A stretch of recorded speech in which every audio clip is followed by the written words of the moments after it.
The differential housings on a Toyota Land Cruiser are often seen as a bit of a mystery. What goes on in there? Is there magic sauce gluing around on gears and stuff? Are there people spinning and pedaling bikes? I don't know. Well, actually I do know. I know a lot about these things. And in this video, I'm going to just do a brain dump on interesting things about 80 Series Land Cruiser diffs. Now a lot of this information will also apply to Land Rover diffs, it'll apply to Patrols, later model Land Cruisers. You'll be able to apply a lot of this information to a lot of different vehicles, but this is specifically about the 80 Series Land Cruiser. So this is just me dumping down 30 years of experience and giving you some of my thoughts and opinions and what I reckon goes on inside those magical little pumpkins. But specifically, this is part of my COVID-80 Land Cruiser rebuild, where I'm building a touring spec Land Cruiser for as little money as possible. So if you'd like to see that series, well, we'll link that over here as well. Here at MadMat 4 Drive, I'm all about educating and building the four-wheel drive community so we can wheel well. I'd love you to hit that subscribe button and then hit the bell so you can get those notifications.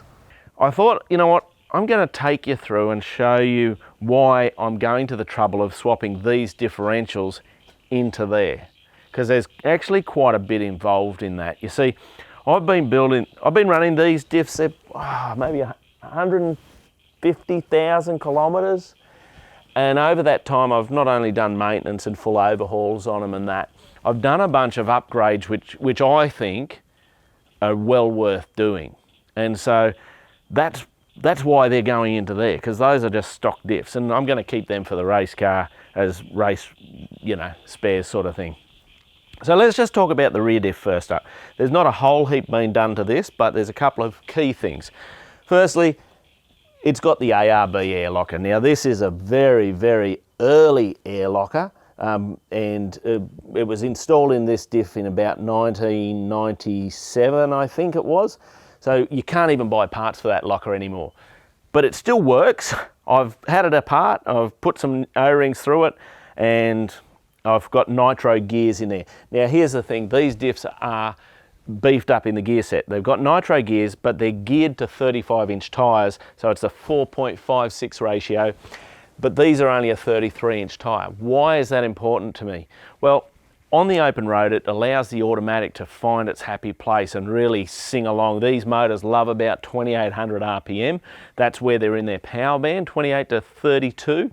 And so these diff ratios on the open road sit it into that space with the 33-inch tyres rather than lugging down at the 2,400 RPM where you burn a lot more fuel. So it gave me a minor fuel improvement, but also off-road, it's a lower ratio. So my low range is lower again running the 33-inch tyres. That in itself, in my opinion, was the best conversion I ever did to the old 80 series, was changing the diff ratios to the 4.56. Out here on the wheel bearings, these run, essentially it's a full floating wheel bearing design, and I've done a video about it, we'll link it above, because it's somewhat controversial to some people, but they're wrong, I'm right. I run these wheel bearings in oil, and it's a simple procedure. Watch the video, but a simple procedure of leaving the axle seal out and run your wheel bearings a little bit tighter and overfill your diff housing. How do you overfill it? Well, that's really quite easy. Pull your diff breather off, and I just use a syringe to pump an extra 200 mil in there, and that just gives me capacity in the wheel bearings. Those bearings, I had a look at them about 30,000 odd kilometres ago. As new, after probably close to 100,000 use, they just work that way. You don't have any dramas with it, and no, the oil doesn't go on the handbrake shoes. Just doesn't happen. You can upgrade those to a Terrain Tamer cassette seal. They have a heavy-duty wheel bearing kit, and it's got a cassette seal in there, and that is absolutely the bomb. Here's another tip. This could go on for a while. If ever you have an axle seal housing where the seal face is worn, you can fit a speedy sleeve. You possibly know about that. But Toyota say to you, replace the whole diff housing. Well, I ain't going to do that, and you probably don't want to either. But if you run the Terrain Tamer heavy-duty cassette seal, you can just fit that seal on there, problem solved. I think the seals are like 20 bucks. Easiest fix you'll ever get, and brilliant, brilliant seal. So that's the rear end. Now there's a lot more mods going on the front end here that I wanted to talk to you about and help you understand. So slotted brakes and pads, again, they're the Terrain Tamer ones. They're a very soft pad. They do wear out quite quickly, but they pull the 80 series up. So if you're looking to upgrade the brakes on an 80 series, that is one way I've found quite effective, is the slotted rotors, front and rear, and the pads. And it really made a big, significant improvement to the way this thing stopped. The next area, we've got the heavy duty, stronger, again, it's Terrain Tamer, but a Terrain Tamer CV set up in there, as well as the Terrain Tamer heavy duty wheel bearings in there. And again, with installing all that gear, I just haven't had too many dramas. And so I know, I find this a little bit difficult because you hear me talk about Terrain Tamer stuff a lot. And yes, I do paid work for them, creating videos and stuff like that.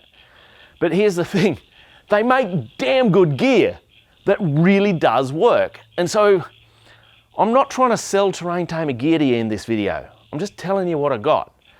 So I find it a little bit difficult in a sense there. Now, just moving along. Right here we've got the radius arm mount on these. Now, I ran a caster correction bush in the radius arm some years ago, and it clean ripped this mount off the diff housing. Come in and I'll just point to this area. And this isn't an uncommon issue if you're running caster correction bushes. This mount around here will crack off the diff housing and you'll have diff oil start coming out. And that's what I had happen. So I had to pull the housing out, weld all that up. I put some extra braces in there just to strengthen it up a bit.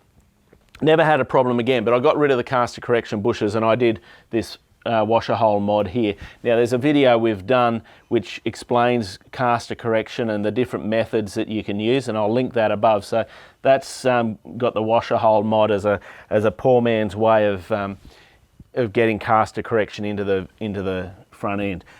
Under here, see this bracing I've put across the knuckle? Okay, so without that bracing, this is a weak point in these housings. If you jump in the car or really hitting stuff hard, that's when these are going to fail. In normal, sensible operation, they don't, or competition stuff.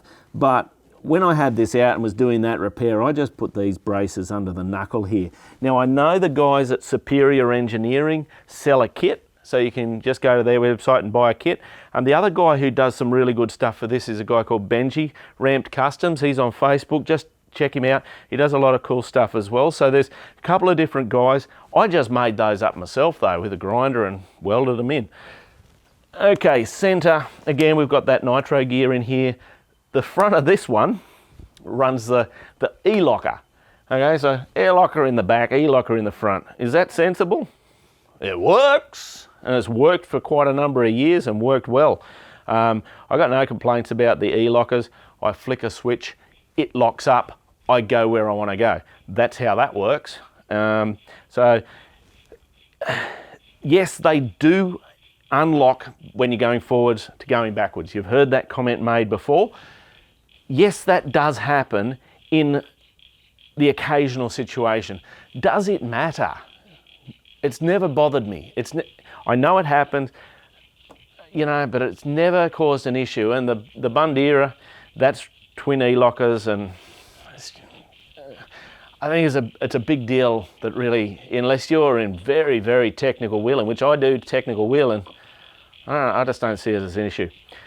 Now, I wanted to mention, I'm just downloading here and dumping stuff on you, and I hope it's helpful. I wanted to mention, you know, the 80 Series Land Cruisers have that classic sloppy drive line, we call it. You know, if it's manual, you change gears and go donka donka. And autos do it as well to a certain extent. And people, you know, go, oh, it's crap, and they do a two-wheel drive conversion, so it just drives on the back. Well, personally, I don't agree with the two-wheel drive conversion idea, and that's a whole nother conversation. But essentially, you have a constant four-wheel drive vehicle that, if you know how to drive, corners like it's on rails for a big four-wheel drive. Let's keep it in perspective. It's not a sports car, but it corners extremely well with the all-wheel drive because the front end pulls you around a corner. You go and stick it in the back, it's good for skids and all that, but you're making that diff do all the work, whereas we're sharing it across the driveline. So why take something that Toyota has invested a considerable amount of resource into developing a very good system and then go and do that? It doesn't quite make sense to my mind, and I've never seen the advantage of it. But this is the cause of the sloppy driveline. Okay, so we've got a transfer case back here, an engine up here, all that, but a transfer case back here. You imagine all the little splines in your tail shaft, in your gear sets, all the way through, and then we get to the driveline here. All of that is play, and that's where the sloppy driveline effect comes from. Now, this is a good condition driveline, and look how much play is just within that. So that's approximately 10 mil. If I look at that hole, that's about a 10 mil movement on the pinion flange. So it's a fair bit there. Now, where's that all coming from? Backlash in my gear set to the axles, my axles to the CVs, the CVs to the drive flanges. Okay, all of that little bit of wear and play adds together.